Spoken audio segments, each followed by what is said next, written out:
आज रोजेदारों का ये हसीन मजमा हिंदुस्तान में 16वीं रोजे पर सलाम पेश कर रहा है, तो वादिये बदर में आज 17वीं रोजा यौम बद्र को याद कर रहा है।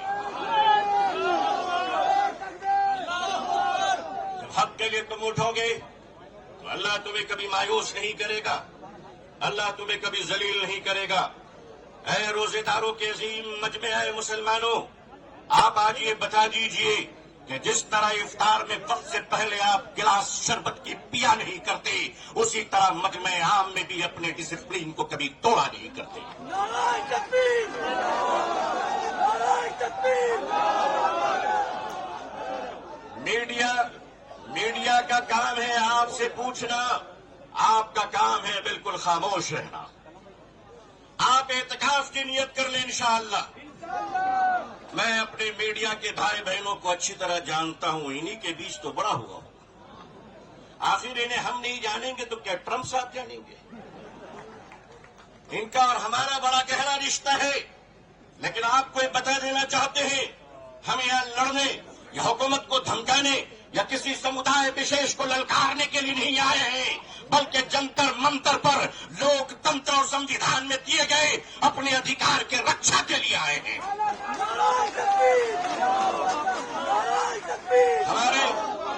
हमारे ऑनरेबल एमपीज जो दूसरे धर्म और समुदाय से ताल्लुक रखते हैं, हम उनका इस्तकबाल और स्वागत करते हैं। मैं उस देश का रहने वाला हूं, मैं भारतीय हूं और भारतीय समाज का हूं। हमने वो परिवार देखे हैं कि जिस परिवार में पत्नी शाकाहारी है और पति मांसाहारी है। एक धर्म पत्नी अपने पति के लिए अंडा गोश्त मछली बनाने के बाद स्नान करती है और खुद सब्जी बनाकर खाती है। मैं पूछता हूं इस देश से, अगर यहां एक शाकाहारी पत्नी मांसाहारी पति के साथ अपने जीवन को बिता सकती है, तो हिंदू और मुसलमान इस देश में साथ में क्यों नहीं रह सकते?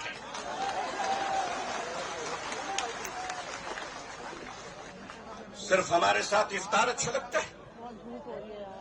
सिर्फ हमारे साथ इफ्तार अच्छा लगता है? हमारे माननीय प्रधानमंत्री जी क्या प्यारे लगते हैं जब कोई तशरीफ ले जाते हैं। हम तो कहते हैं प्रैक्टिसिंग मुसलमान देखना है तो वो तस्वीर देख लो। अगर आपको प्रैक्टिसिंग मुसलमान देखना है, आपको अगर प्रैक्टिसिंग मुसलमान देखना है, तो पॉलिटिकल पार्टी में इफ्तार देख लीजिए, कितने प्यारे प्यारे हसीन और जमील मुसलमान नजर आते हैं।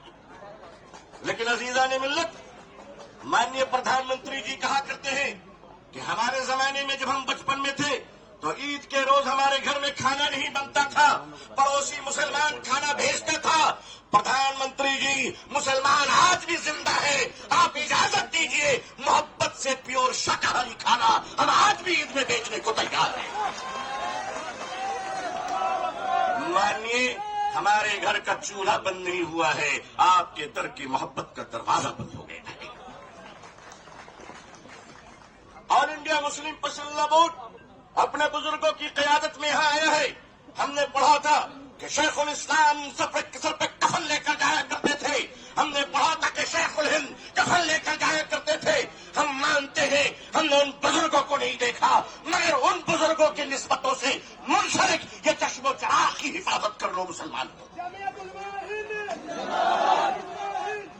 मुसलमानों, आज अपनी क़यादत की हिफाजत कर लो और क़यादत पर एतमाद कर लो। इंशाअल्लाह याद रखना, हम इस्लाम की भी हिफाजत करेंगे। ऐ देश हिंदुस्तान, हम तेरी भी हिफाजत करेंगे। मैं अपने प्रशासन से कहना चाहता हूं, पुलिस डिपार्टमेंट से, हम आपके ही भाई बहन हैं, हम आपके ही समुदाय और समाज से आते हैं। आप हमारे हैं, हम आपके हैं। आज हम हैं, कल नहीं रहेंगे। देश है और देश रहेगा इंशाअल्लाह।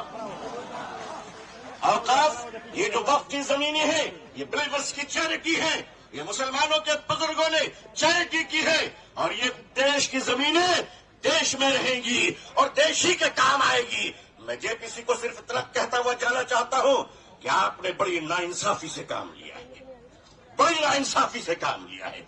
आप जिस तरह स्टेक होल्डरों को छोड़कर नॉन स्टेक होल्डरों से बात कर रहे थे, मुझे तो डर लग रहा था कि भारत के बाद शायद आप श्रीलंका जाने वाले हैं।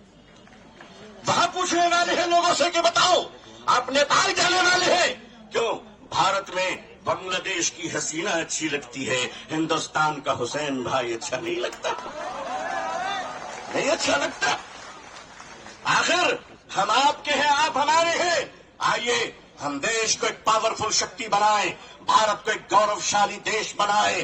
हिंदुस्तान जिंदाबाद,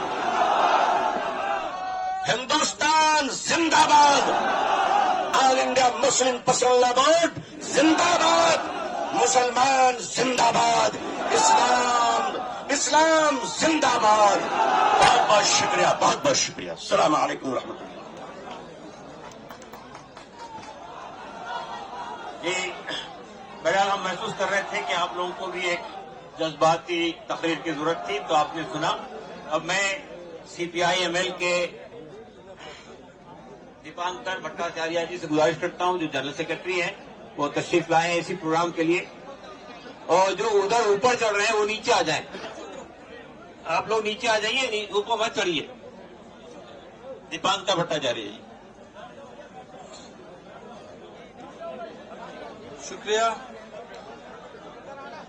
आज इस सवाल को लेकर के आप सब लोग यहाँ इकट्ठे हुए हैं। ये हम सब लोगों का साझा सवाल है। इस संशोधन बिल के खिलाफ हमारी पार्टी ने भी पोजीशन लिया है, और पार्लियामेंट के अंदर भी हमारे जो 2 मेंबर पार्लियामेंट है उन्होंने भी पोजीशन लिया है। और मुझे जानकारी है कि अपोजिशन की बहुत सारे पार्टीज ने, जो इसके लिए जेपीसी बनाई गई थी उसमें भी बातें गई थी, लेकिन उनकी तमाम बातों को दरकिनार करके जिस तरह से इस देश में बुलडोजर राज चल रहा है, इस बिल को भी बुलडोज कर देने की पूरी साजिश चल रही है। इस साजिश के खिलाफ आज हम सब लोग यहाँ जमा हुए हैं। और मुझे लगता है कि इस समय ये सवाल हमने तमाम स्पीकरों को सुना, और बिल्कुल ये सही बात है कि ये वक्फ की जो जमीन है उसका निश्चित तौर पर सीधा जो ताल्लुकात है वो मुस्लिम कम्युनिटी से है, कलेक्टिव चैरिटी और वेलफेयर के साथ है। लेकिन ये जो सवाल है, ये सवाल इस समय सिर्फ किसी एक कम्युनिटी का सवाल नहीं है। आज हम लोग देख रहे हैं कि जो भारत में जिस फांसीवाद के दौर से हम गुजर रहे हैं, ये एक एक करके मुद्दों को चुनते हैं, एक एक तबकों को टारगेट करते हैं, और सबको अलग अलग करके बांट करके अपना पूरा मकसद पूरा करता है। इसीलिए आज हमें सबको एक दूसरे के साथ खड़े होने, हर तरह के जुल्म के खिलाफ, हर तरह के नाइंसाफी के खिलाफ एक साथ खड़े होकर के प्रोटेस्ट करने की जरूरत है और अपना हक जताने की जरूरत है। मुझे लगता है इस समय 2 बड़े सवाल हैं। एक तो सवाल जमीन का है। इस देश में जमीन पर नजर है, जमीन कब्जा करने के लिए, उसको हड़पने के लिए। ये बात किसानों को अच्छी तरह से समझ में आती है। इतना बड़ा जो किसान आंदोलन खड़ा हुआ था इस पूरे देश में, भूमि अधिग्रहण के खिलाफ, हर जगह जहां किसान लड़ते हैं वो अपनी जमीन बचाने के लिए, खेती बचाने के लिए लड़ते हैं, कॉर्पोरेट का कब्जा, उस कब्जे को रोकने के लिए लड़ते हैं। आदिवासी लड़ते हैं इस देश के अंदर अपने जल जंगल जमीन, उसकी हिफाजत करने के लिए, उसकी रक्षा करने के लिए। हमें समझना चाहिए ये भी जमीन का सवाल है।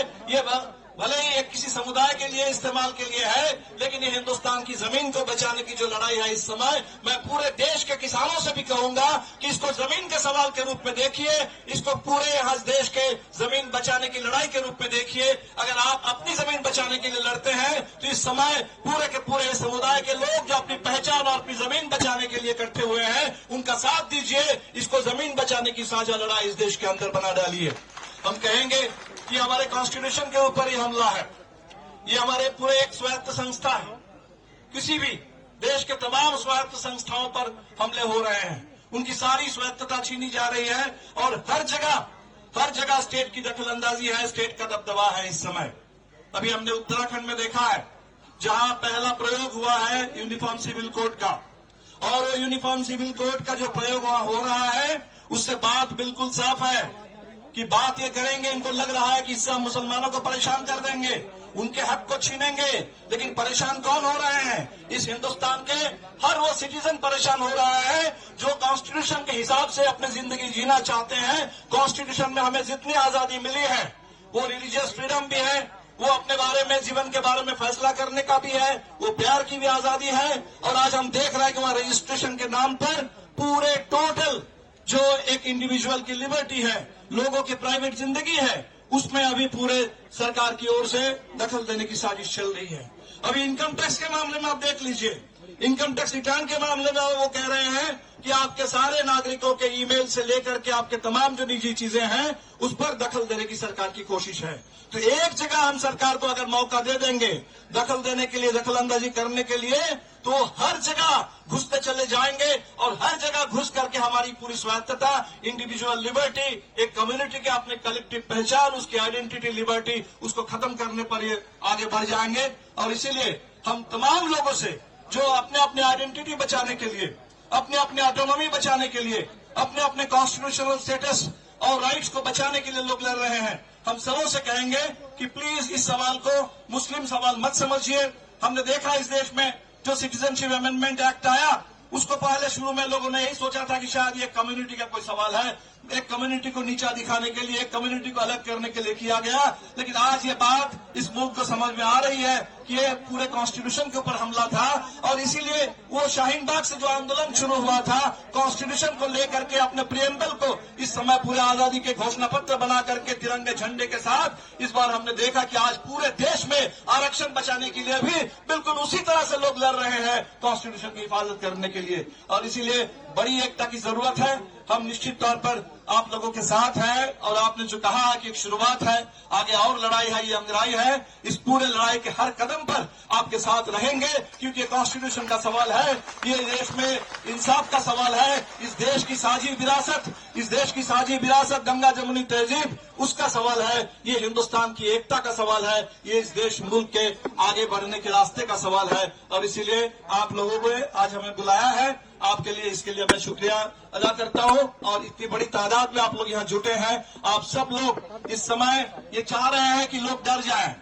ये डर का ही निजाम है, फांसीवाद और कुछ नहीं होता है, लोगों को डराने का निजाम है। हम किसी को डरना नहीं है इस देश के अंदर, हम सच के साथ है, संविधान के साथ है, एक दूसरे के साथ रहेंगे और डर के खिलाफ बिल्कुल अपने आवाज को बुलंद करते रहेंगे। खामोशी नहीं, आवाज बुलंद करने की जरूरत है, डर नहीं, इस समय साहस की जरूरत है, इस समय हम एकता की जरूरत है। हम सब लोग साथ हैं, लड़ेंगे, जीतेंगे।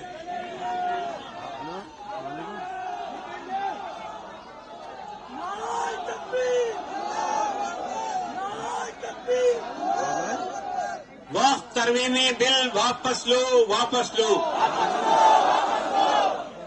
अभी भट्टाचार्य जी ने एक नारा दिया था, लड़ेंगे जीतेंगे। मैं कहता हूं लड़ेंगे, आप कहिए जीतेंगे। लड़ेंगे लड़ेंगे।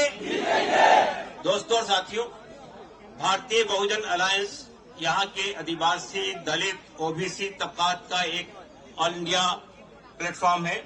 उसके बहुत ही अहम लीडर बेलाराम जी राजस्थान से इसी प्रोग्राम के लिए शिरकत करने के लिए आए हैं, जो भारतीय ट्राइबल पार्टी के अध्यक्ष हैं। मैं उनसे गुजारिश करता हूं कि संक्षेप में अपनी चंद बातें रखें।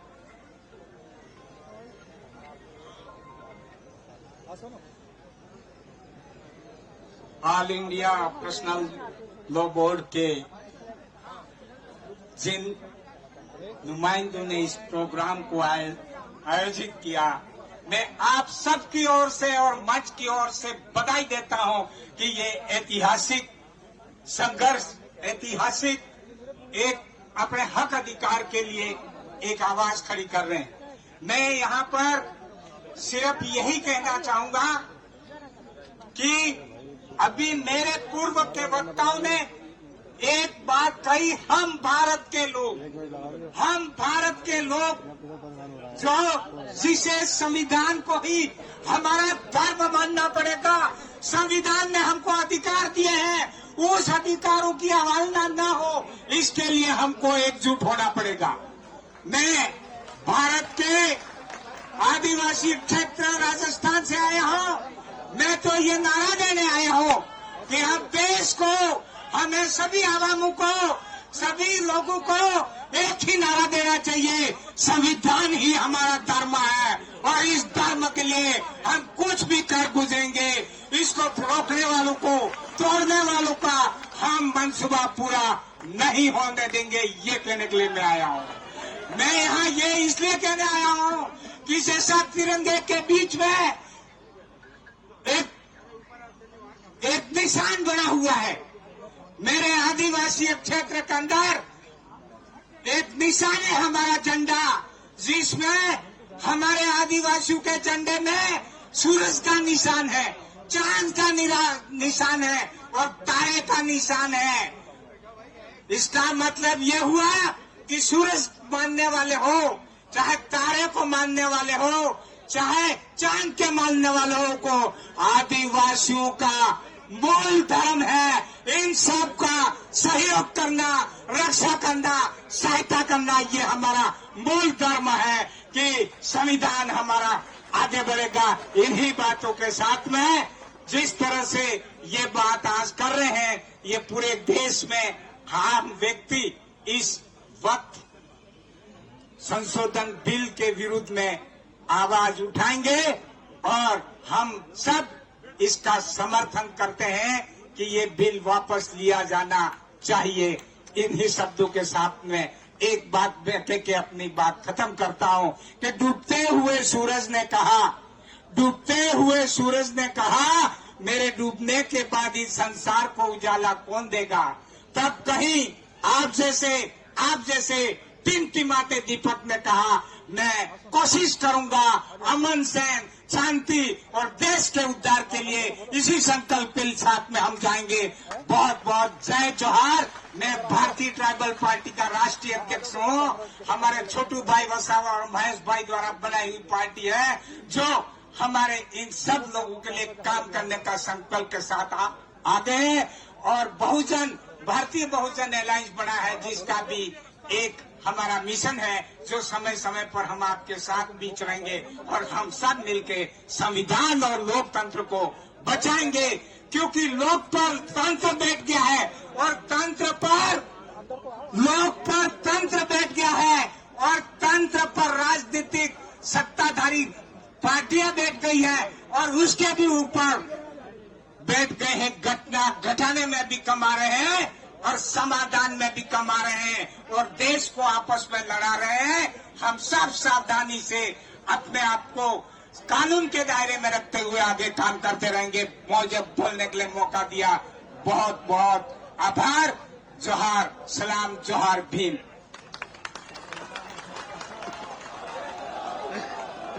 बहुत धन्यवाद।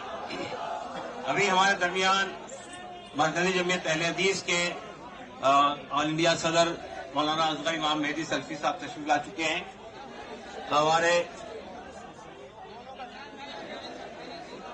जी इमरान मसूद साहब कांग्रेस पार्टी से यहां तशरीफ ला चुके हैं। डॉक्टर जावेद साहब मेंबर पार्लियामेंट कांग्रेस पार्टी से यहां तशरीफ ला चुके हैं। मैं इससे पहले कि इन हजरात को जहमत दूं, जनाब हन्नान मुल्ला साहब जो कि CPIM के जिम्मेदार हैं और ट्रेड यूनियन के अंदर आपकी एक बहुत बड़ी भूमिका रही है, मैं उनसे गुजारिश करता हूं कि वो तशरीफ लाएं और अपनी बात रखें। हन्नान मुल्ला साहब तशरीफ लाएं।